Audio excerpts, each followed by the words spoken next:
Well, some people just absolutely just cringe when they see a fruitcake. Love it or loathe it, the traditional Christmas fruitcake evokes strong reaction. They think of doorstops and the cake that's gone around the world 100 times. And I still get people that say that to me. Or people who say, I must be the only person in the world who likes fruitcake. Or maybe they haven't tried Grandma Deb's fruitcake. Debbie Weston inherited a 100-year-old recipe from her mother-in-law, which her family enjoyed for 30 years. But her cakes have only been for sale since 2004. A nurse by profession, Debbie started selling cakes after she injured her back at work. But she only started winning converts after she figured out a way to change the texture of her cakes. I puree the fruit. It was a mistake actually, because it was always a chunky cake, which is traditional. So I over-chopped the fruit once, and it was quite a bit of fruit, so we went with that, and people sampling it, they loved it. Debbie now sells about 3,000 fruitcakes a year, and she'd sell more if she could figure out how to make more without sacrificing quality. Her growth is limited by the fact that so much of the work is done by hand. Fortunately, she has help.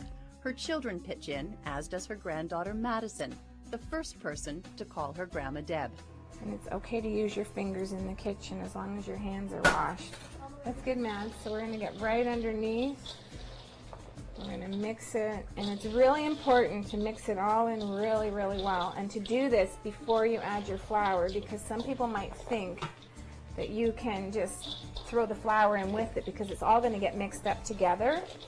But it's nicer if all the way that they're pureed, they get kind of clumpy. How's it going, girlfriend? Good. How's it feel? Weird. Good? I think we're almost there. Candied cherries and pineapple are mixed with raisins, currants, and toasted almonds. The batter is sweetened with brown sugar and molasses, fattened with lots of butter, and spiced. And then there's the final ingredient. There's enough rum in the cake that when you are done with the cheesecloth, you could put it in a glass of Coke and have a rum and Coke. Each cake is wrapped 4 times before being boxed and shipped to boutique stores across Canada and via internet orders around the world. Debbie's fans have written to tell her how they serve the fruitcake and win over their own converts. Recommendations include everything from dollops of Devonshire cream to hot rum sauce to cheddar.